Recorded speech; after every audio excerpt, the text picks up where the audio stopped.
قیام مردم ایران. فراخوان بین المللی برای آزادی زندانیان قیام. کنفرانس با حضور مریم رجوی، شخصیت‌های سیاسی و قانونگذاران از 9 کشور اروپایی.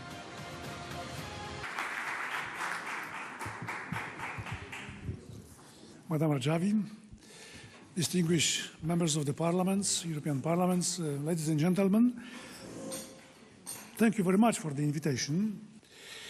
Coming from Poland, a country that experienced 50 years of firstly totalitarian, then authoritarian regimes, I want to share with you how deeply I've been moved by the scenes we've seen of mass protests that have happened in Iran just recently. They reminded me the 80s of the last century in Poland. I was a member of that massive movement in Poland at that time, and still remember how extremely important for us was that free world was calling for releasing those who were detained or arrested. That is why this conference is of such importance, and our message must be strong and clear. No political prisoners in Iran.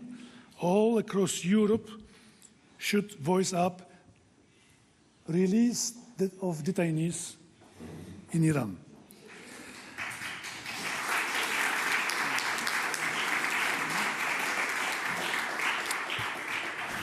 As we are here, both those pictures and the movie illustrate how the atmosphere in your country is tense, I would say. And also, we could see how people in Iran are disappointed with a theocratic regime. The protests, as we learned, began with spontaneous protests mainly against high prices, corruption and other social problems in one of Iranian regions, but very soon, very fast developed into large-scale uprising with a demand for fundamental changes, including freedom of speech, freedom of choice, and the end of the religious regime. Repressions that have happened during the protests and afterwards may delay the success of this uprising, but cannot stop the new wave of popular protests, which may be even bigger. Why? Because people of Iran, and particularly women, that was mentioned by a colleague of mine from Poland, Madam Mucha, women and young people dare to demand basic rights they were deprived of for many years.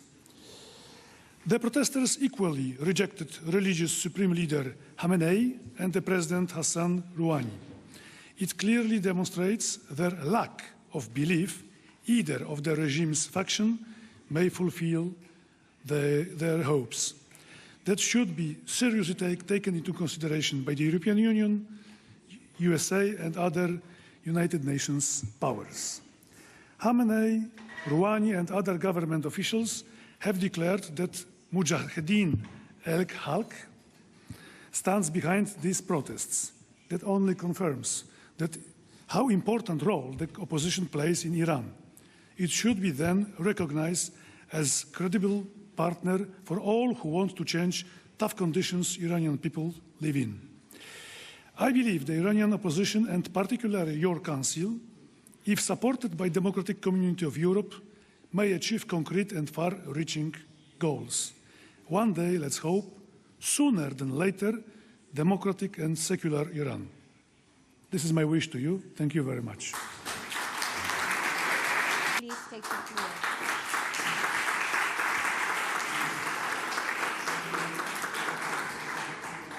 Thank you very much, and I'm delighted again to be here, as I was last June in Paris and indeed in December, to show my support for you, Madame Rajavi, and your organisation.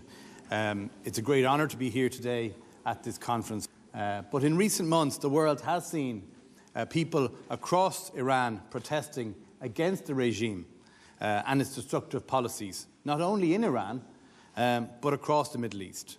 Despite the regime's heavy-handed crackdown and mass arrests, The protests are continuing and spreading to further cities. This signals a determination of the people to bring about the necessary changes required in Iran. Since the so-called moderate president Hassan Rouhani took office, there are no signs that he is willing or capable to make good of the promises he made to the Iranian people during the sham presidential elections, demonstrating that both factions of the regime, the so-called reformers and indeed the hardliners, are united in the repression and guaranteeing, for the moment, the theocracy's survival. But even worse, the regime has tried to rob the Iranian people of their hope and belief in a better future. But you and your movement, Madame Rajavi, have kept their hopes alive. Through your persistence and belief in the democratic values and principles, you have acted as a beacon of hope for the millions of Iranians who are on the streets today demanding a better future, and for those who are in prisons. You, Madame Rajavi, have shown the repressed people of Iran that they can challenge the theocracy if they stand united and make the principled sacrifices that are required by every nation to secure its freedom and democracy. It's the kind of we have a centenary, we have a decade of centenaries in Ireland, culminating in 1922 with our ultimate freedom as a republic ourselves, and many countries across Europe and across the world have gained their freedom, and I'm sure very soon Iran will be free of the regime that's there now.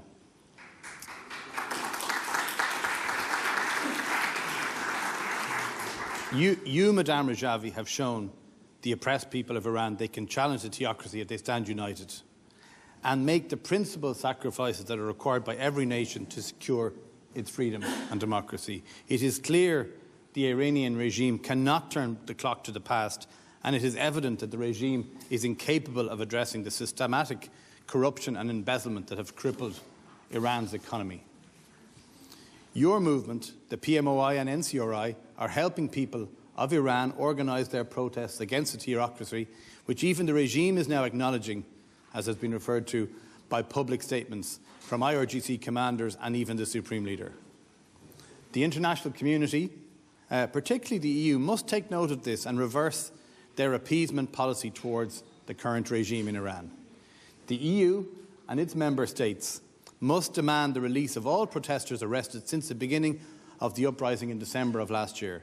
Furthermore, the EU and its member states should support the democratic aspirations of your people by making any trade relations and business deals contingent upon immediate halt to the vicious crackdown on peaceful protest of the peaceful protesters and an end to torture and executions.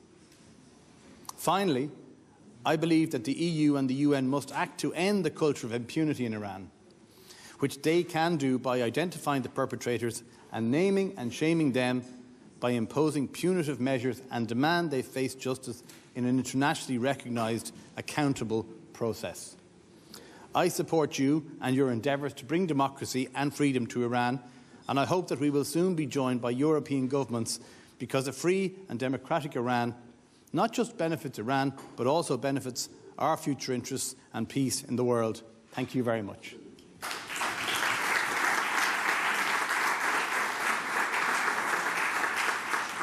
Madam Rafsanjani, it's very good to be here again, to have fought for 39 years to give the people of Iran the justice and the voice that they deserve. But when you look at those people there, every one of those hundreds of thousands of people who were on the streets in various places in Iran, any one of them was putting their life on the line at any moment.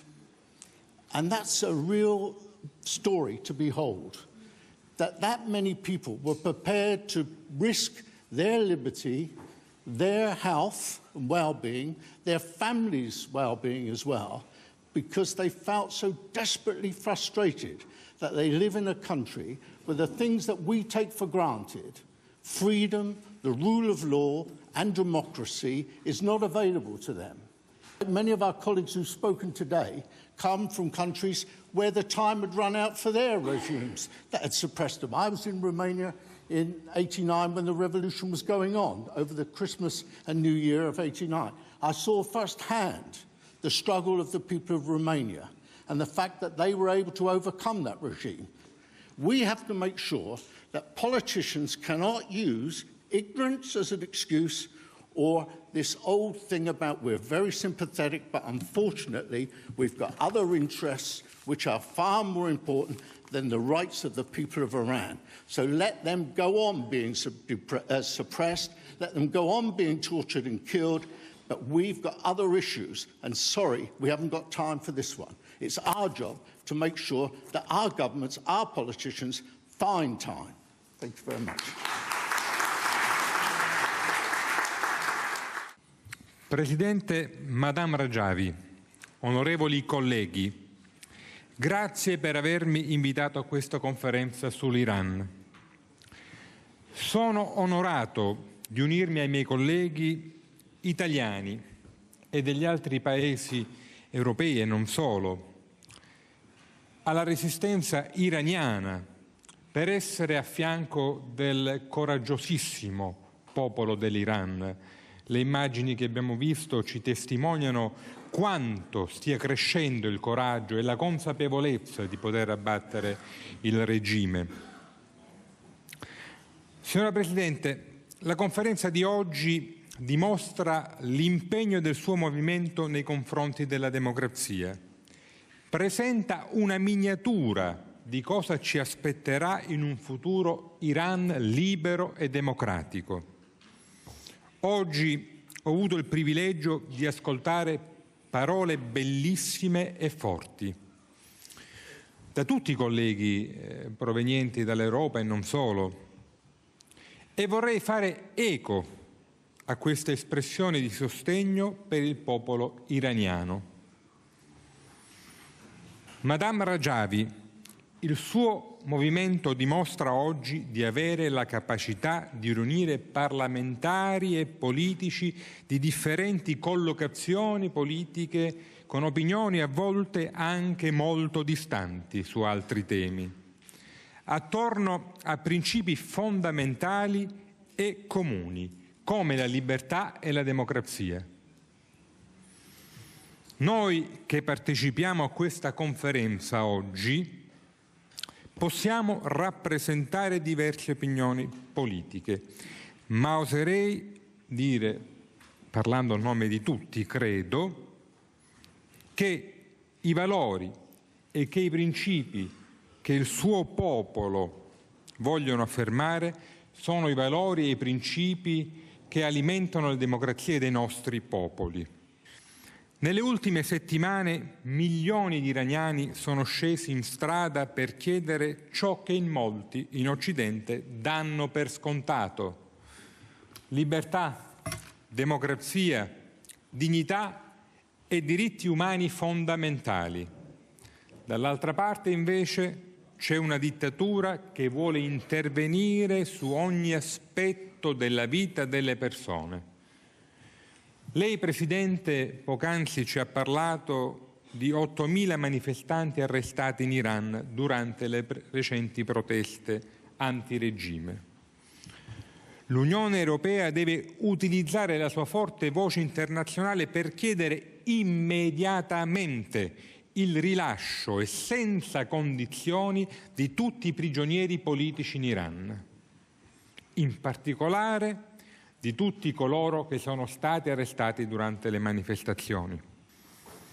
Io, senza dubbio e con tutte le mie energie, vi sosterrò fino al giorno in cui ci sarà un Iran libero e democratico. Grazie.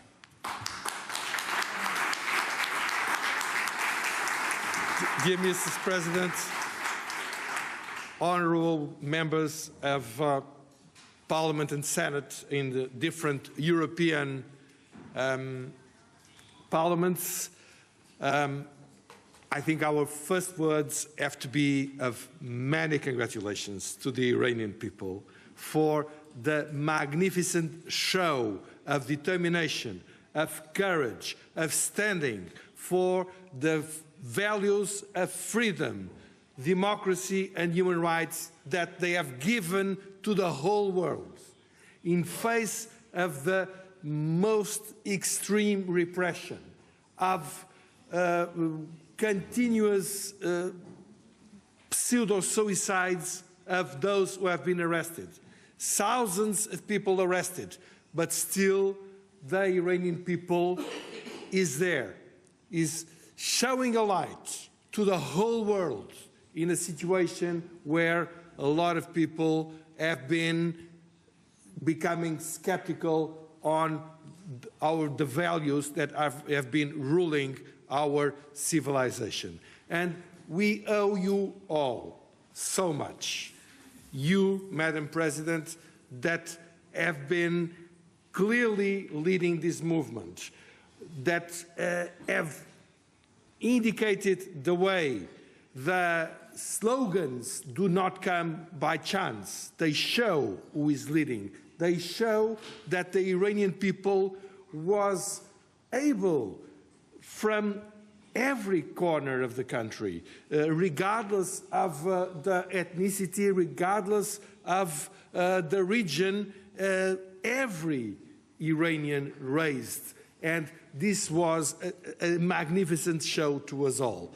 And what I would like to say, as a former parliamentarian, but now engaged in a humanitarian organization, is that I think we have a lot to do in Europe. And I think that the way to proceed is for us, everyone, you in your parliaments, to ask responsibilities from the European leaders. What are they doing? Why are not they following what is inscribed in the European Union treaties, the human rights mandates? They are there. They are forced to follow them. Why are not they following them? What is their explanation? We have to do our utmost to stop this situation and to show what I think is the genuine feeling of the European people of solidarity for the brave Iranian people, and most in particular for the brave Iranian women that we admire so much. Thank you so, Mrs. President.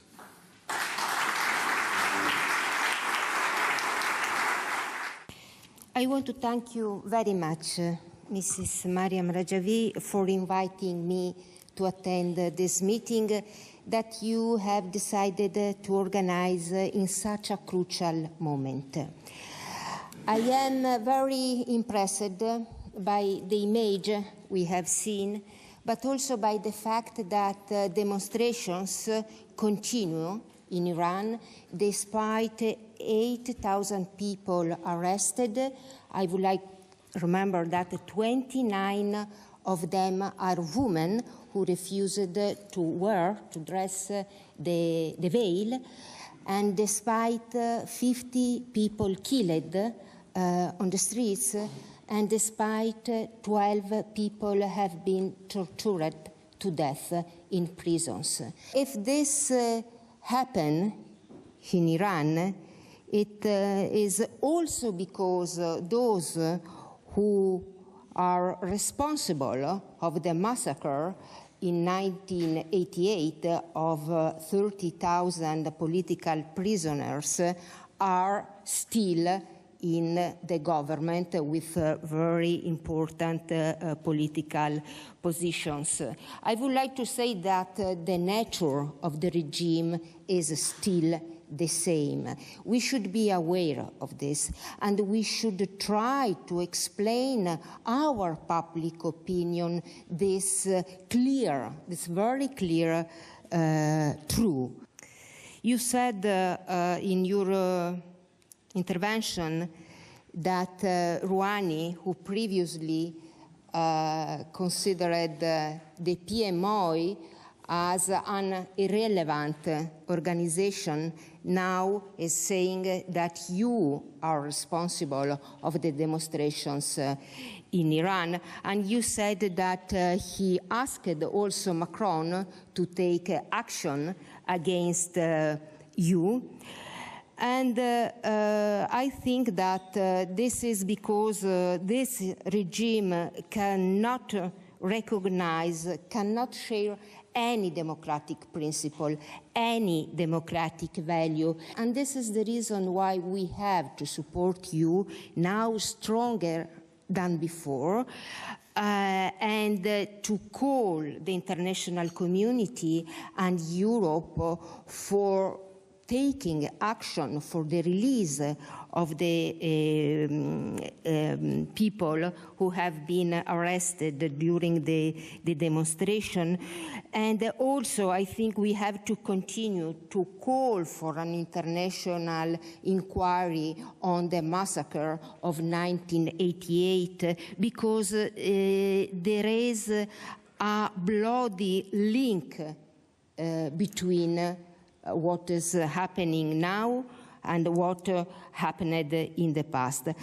I would like to conclude, and I would like to thank you again, also because you are an hope not only for the people of Iran, for the citizens of Iran, which means to be an hope for the Middle East, but you are really an hope and an example for all of us who continue to fight for defending the rule of law in our countries and for trying to improve the democracy that also in our countries in that moment it's at risk. So thank you very much. Your Excellency, Madam Rajavi, kindly allow me to introduce myself. As of all, I have to say that I'm speaking on behalf of Hermes Gavone, Dr. Hermes Gavone, who is a newly elected MP in Malta. I am Mario Gallia, Member of Parliament from Malta.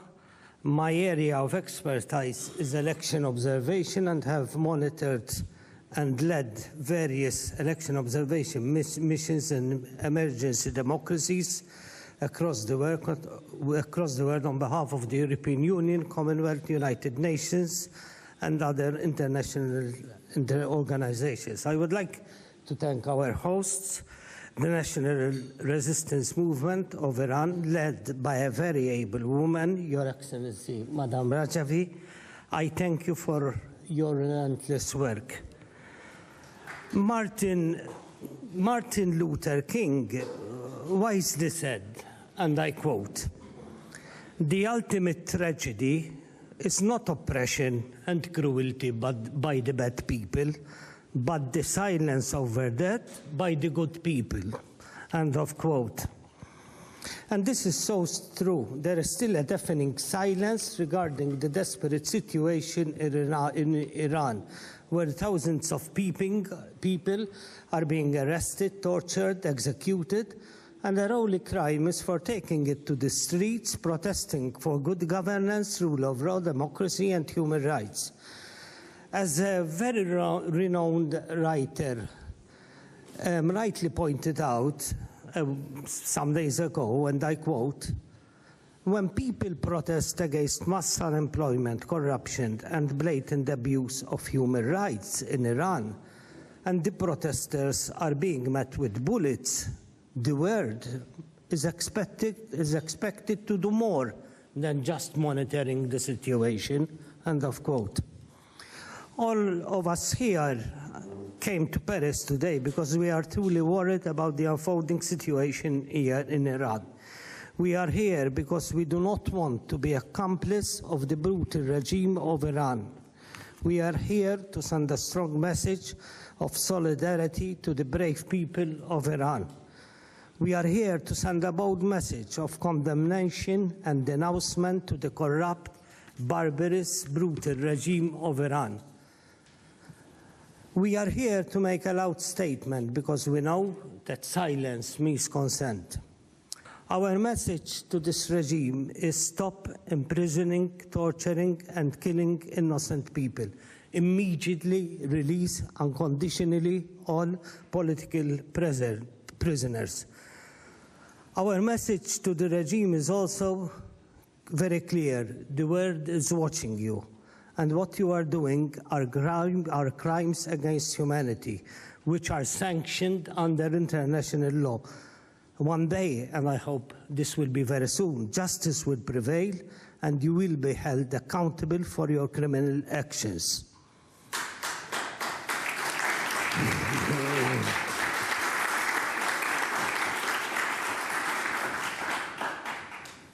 As other colleagues have said, the regime of Iran is not only a serious threat to the people of Iran, but also a serious threat to the entire world, because we know that the Iranian regime is an active state sponsor of terrorism. So our world will not be safe as long as this regime prevails. There is no democracy without human rights, and there are no human rights without democracy. Democracy is not a privilege extended to the people from those who oppress them, but a basic human right. In fact, the right of every citizen to vote through secret ballot and to be elected at periodic, genuine democratic elections are internationally recognized human rights. Freedom of expression, freedom of affiliation and association, freedom of movement, freedom of assembly, freedom of press, and the right to protest are all basic human rights, which as we speak, the people of Iran are being unjustly denied of. On behalf of the Nationalist Malta Party of Malta, and on behalf of the leader of the opposition in Malta, Dr. Adrian Dali, I salute the people of Iran who have the courage to take it to the street to protest against their regime. The brutal methods deployed by the Iranian regime against these peaceful protesters are horrific. But my humble message to the people of Iran is that they are executing you, torturing you, imprisoning you, shoot at you, not because they are courageous and mightier than you, but because they are terrified of you. They know that this is the beginning of their end.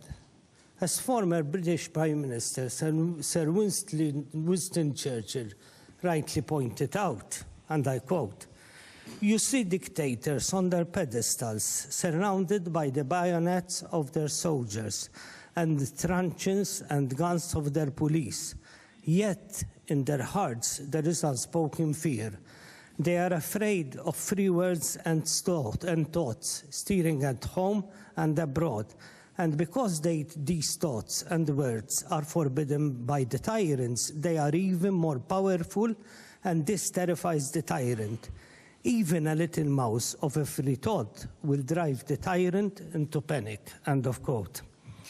Yes, you can repress the people for some time, but not for all of the time.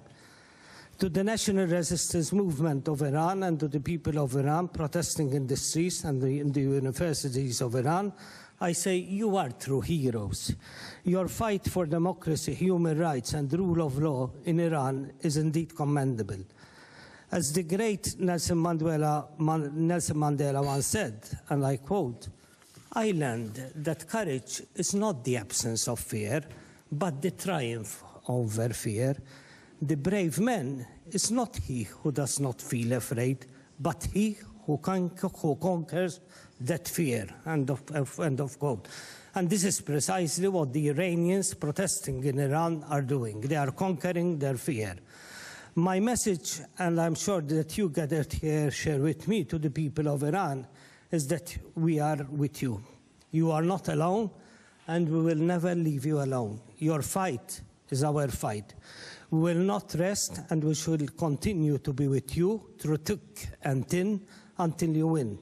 And it is not a matter of if you win, but when you will win.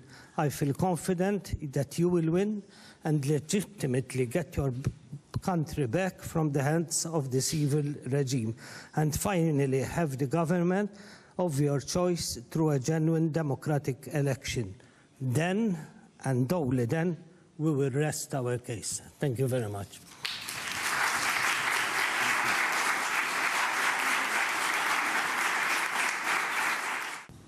Signora Presidente, colleghi e amici della resistenza iraniana, sono ormai oltre 15 anni che ci conosciamo, ci frequentiamo, quindi posso dire che non mi considero un invitato a queste vostre riunioni, nostre riunioni, e mi sento parte invece di una famiglia. Per me voi siete fratelli e sorelle, come lo si è quando si è parte della stessa famiglia. Perché c'è un legame strettissimo tra quello che noi militanti di giustizia, di libertà nei nostri paesi facciamo in Europa e quello che in Iran fanno i resistenti, i militanti di giustizia e libertà. Io sono convintissimo che c'è questo stretto legame tra quello che noi siamo e che noi facciamo e abbiamo fatto in questi decenni e quello che sta accadendo in Iran. Io voglio essere molto chiaro su questo. È facile dire io sto dalla parte del popolo iraniano. Spesso accade. Chi non osa dichiararsi contro la Repubblica Islamica, contro il regime dei mullah, un po' si mette la coscienza a posto, dice io sto dalla parte del popolo iraniano. No, bisogna dire io sto dalla parte della resistenza iraniana, io sto dalla parte del Consiglio nazionale della resistenza iraniana. Noi siamo dalla parte, potrei dire ancora di più, siamo parte della resistenza iraniana. Lei ha un compito, signora Rajavi, straordinario, che speriamo di alleviare questo peso della sua responsabilità con il nostro aiuto ed essendo anche noi parte della resistenza iraniana. I suoi 10 punti, il suo programma in 10 punti sono una visione del nuovo Iran che noi tutti desideriamo, che noi tutti vogliamo. E perciò stesso, avendo questa visione, nella coerenza tra pensarla, sentirla e di conseguenza agire in coerenza con quella visione, creano la realtà.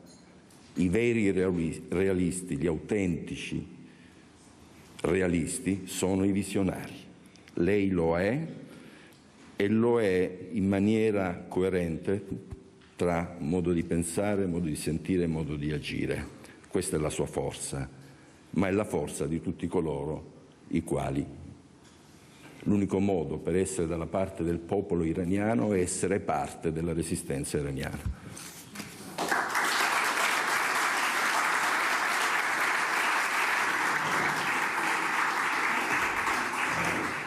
Thank you so much.